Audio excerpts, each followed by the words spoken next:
Welcome to the Dental Team Podcast. I'm your host, Kiera Dent, and I have this crazy idea that maybe I could combine a doctor and a team member's perspective because let's face it, dentistry can be a challenging profession with those two perspectives.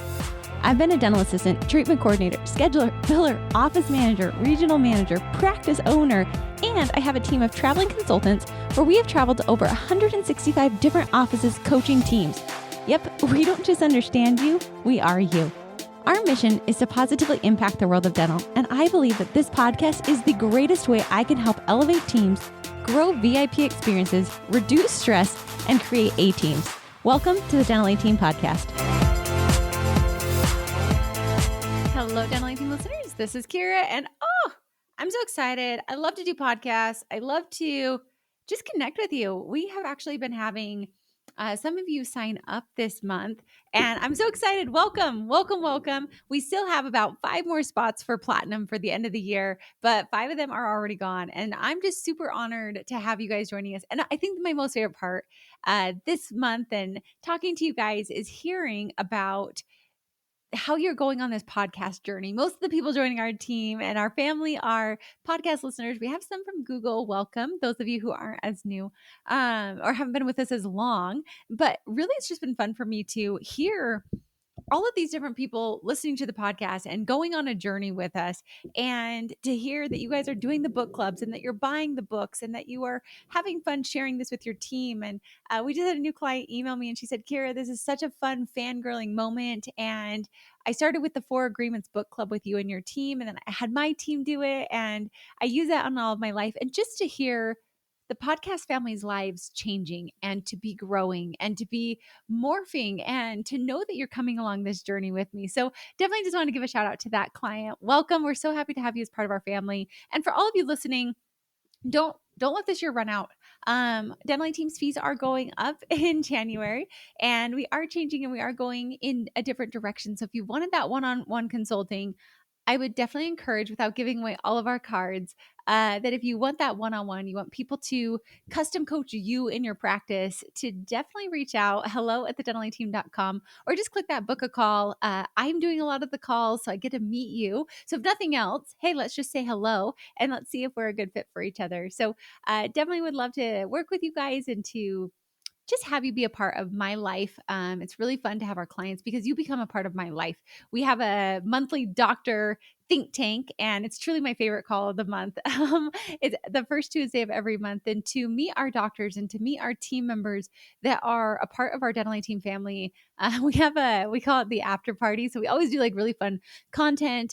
It's time for our doctors to actually chat with each other and to meet each other and to have conversations with each other that wouldn't be had anywhere else. So I really, really, really love and enjoy that aspect of our consulting company. But it's just fun for me because then we also have what's called the after party. And I don't know how it started, but that's where Kiera goes unfiltered and there's no recording. So you guys and I have a good time. And honestly, when you come into our team and you become a consulting client, it's just fun because I know we're going to change your life.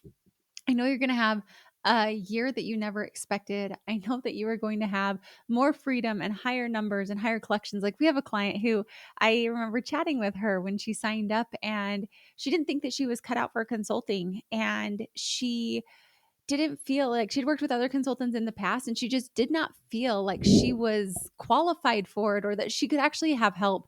And she's about to break her $1 million mark this year, and she knows her numbers, and she's grown her team, and she's grown as a leader. And for me to see someone's personal life change that much, that I know that I've met in person, is honestly why I do Dental Team. That's why we do the consulting. That's why we listen to you guys. Is why we constantly are preparing ourselves to make sure that we are the best consultants for you, is because your life literally depends on it, because your life changes when you consult with us, because your personal and your professional life change, your family dynamics change, the freedom you have to be with your kids and your loved ones, and to be able to travel when you want to travel and to do whatever you want to do is why we have a consulting company, which is why Dental Team exists, because I wanted you to have whatever your version of freedom looked like, to have your version of success look like, to create that with you with ease. So I'm just super honored and excited. Like I said, we have about 5 more spots for platinum. So if you want to be one of those platinum offices, be sure to reach out hello@thedentallyteam.com. Prices do go up in January, and that one-on-one coaching is going to look a little different in 2024. So definitely, if you've been thinking about it, you've been on the fence, that office, I'm shouting you out in the Pacific Northwest. You know who you are. We text, "'Tis your season, 'tis your time." But again, I really want to be able to serve as many people as we can, which is why 2024 is going to be so fun. We are shifting it to be able to serve and help more people. So, with that, today, it's just kind of a fun topic. It's raises and reviews, which, I mean, how can we get excited about that? But I love reviews. And I just want to tell you why I actually don't like to call them reviews. I like to call them check ins.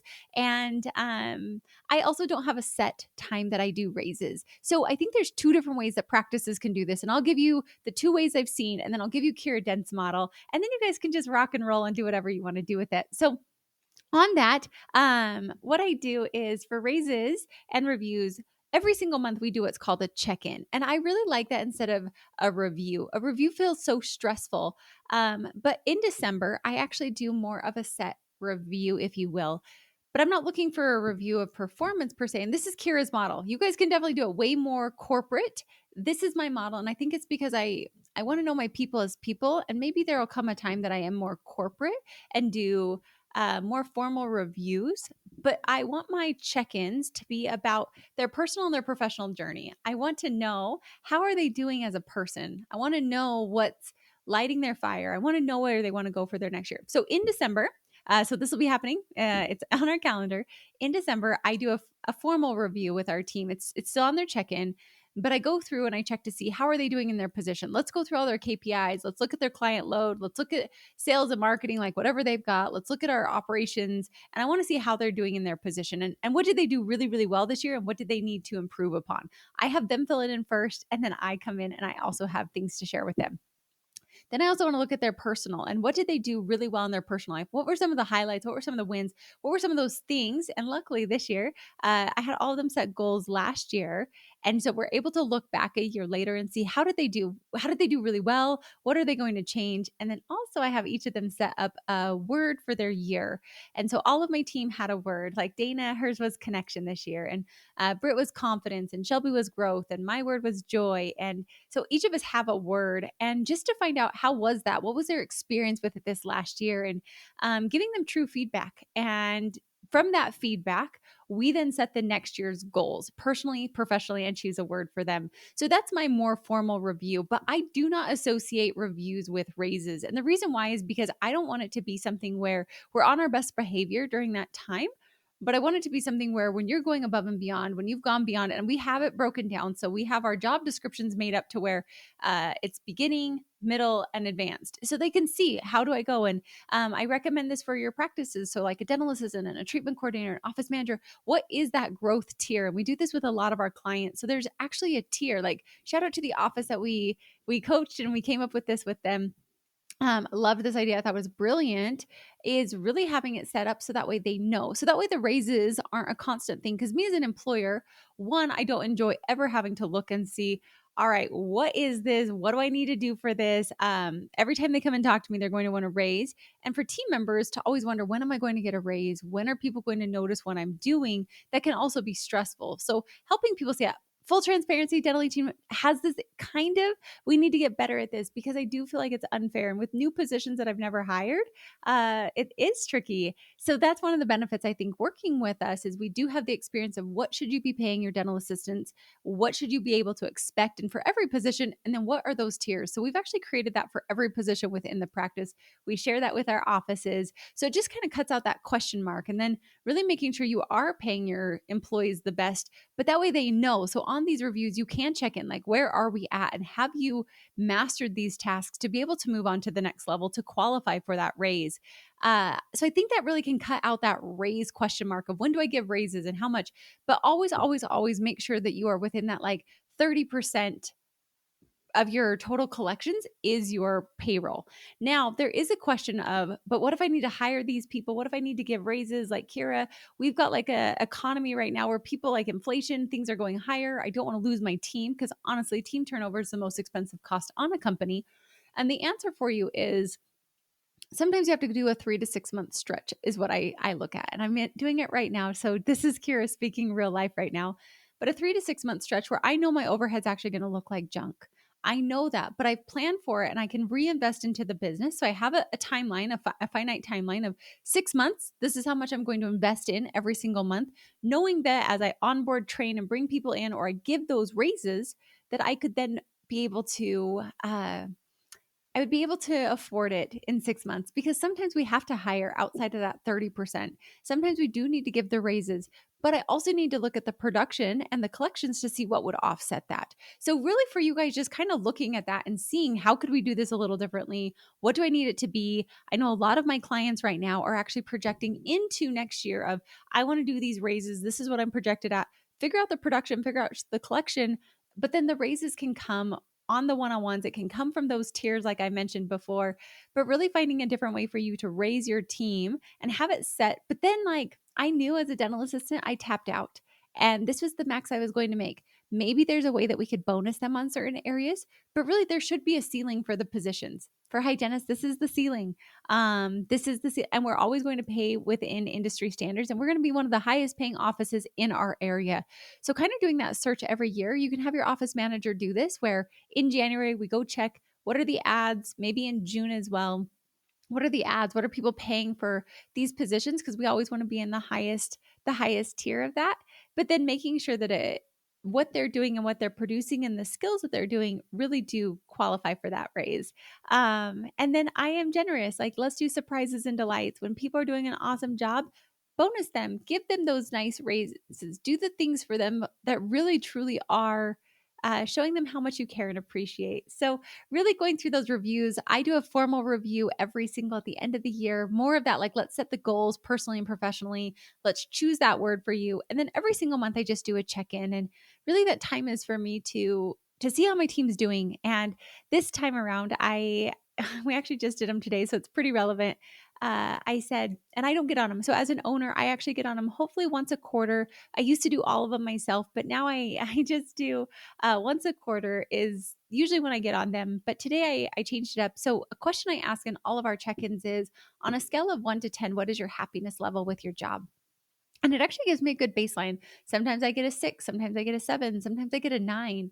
And so just kind of finding out, looking back at the month, realizing that every month will change, but helping them see that is something that really can help out. And then something I asked today is, what can I do as your leader and as your person who's overseeing, what can I do to support you and make your life easier or to reduce your stress? And today I made a new rule where I said, and you're not allowed to say nothing. Like, I really want you to think of one thing that I could do.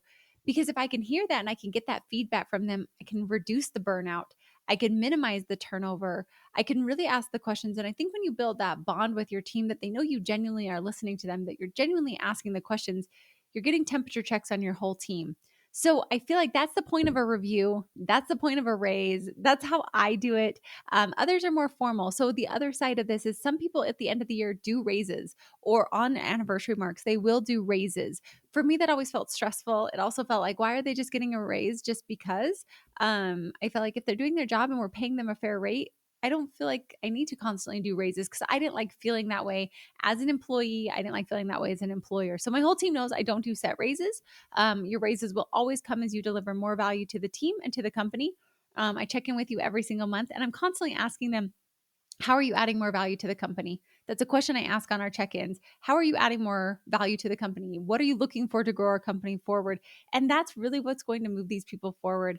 I look for different ways to incentivize them, to motivate them, and I change it up every single quarter, every single year, so that way things are shifting. But I try hard to make sure that every team member feels valued, that they feel appreciated, and that they feel like they're being very well compensated for the job they're doing. That's something that I'm really big on, because I feel like the biggest cost on a business is turnover. And so if we can avoid that turnover and we can have happier teams, and we can be generous with our raises, and we can be generous with our feedback, and make sure that it's an amazing culture while still holding people accountable. So please don't be fooled to think that I don't have high expectations, and that if someone's not performing, that we don't put them on a performance improvement plan. And we have some team members that have been put on that performance improvement plan, and they knew we were dead serious and they would be gone if they did not improve. And so I think like, please don't fool yourself that it's just happy go lucky and sunshine and roses. Sometimes those conversations are hard conversations, but I try hard to have a set time every month that we know we're going to meet, but not just saving it until that moment, but also for my team to know they have a set time every month with their supervisor to be able to have these open and honest conversations. So I would recommend, if you don't have this in place, to definitely get it in there. To, if you don't have the tiers in place so people know what they can expect for raises, get that in place. If you don't know what you are going to pay people at the top tier of their career or like of their position, you should figure that out, because then you can figure out your overhead. If you don't know what it's going to cost you to do raises next year for the raises you want to do, and you don't know how much production you need to produce to be able to offset that, get that in place. And these are the things that I love to help our clients get into place, to make sure that they're doing it, to make sure that they feel confident with the hires, to make sure they're confident with the raises. Because me as an employer, I know it's scary to say, like, can I hire this person or can I not? And like I said, it's that 3 to 6 month usual training time and onboarding time before that person really brings the benefit to the table. So if you can offset that, if you can know for that, if you can plan before, or if you know you're going to reinvest X amount of dollars in, that also gives you guys that freedom to be able to grow your practice in the way you need to. And like I said, these are things that I love to do with our clients. These are things that I love to just give them the insights so that way they feel confident hiring and giving raises and giving the feedback every single month. But again, if you're the office that says like, nope, I want to do it once a year and I want to have a formal review and I want to have the formal raise, by all means, there's nothing wrong with that. For me, that wasn't my style. And so again, I think it's your style, your practice, and how you want to operate. So with that, if we can help you, if you are like, oh my gosh, everything you just said sounds like a fairy godmother. Well, it's not a fairy godmother and it's real. And we're really good at this. I truly do believe that we are dentistry's experts in having happier teams, in reducing stress, increasing profits, and doing it all with ease. And so if that's what you're looking for, reach out. I'd love to help you. But as at end of year, make sure you get these things in place. Make sure you have those pieces, and have a good leader who does these consistently. I found that consistent time with your team, it might feel like a lot of time, but that time will prevent the turnover, the time you have to spend on hiring and onboarding new team members. So for me, I always think if I could only choose one or two things to invest my time in, I would always invest it in getting to know my team and making sure I'm connected with them. So that way I reduce the turnover that we have. So for you guys, I would just challenge and encourage you to do this. Make it a thing for 2024. And like I said, if I can help you, if I can invite you to our family and have you be a part of that and just give you that confidence, that would make my entire 2024 so fun to watch you grow and evolve. So with that, reach out hello@thedentaleteam.com. And as always, thanks for listening. And I'll catch you next time on the Dental A Team Podcast. And that wraps it up for another episode of the Dental A Team Podcast. Thank you so much for listening, and we'll talk to you next time.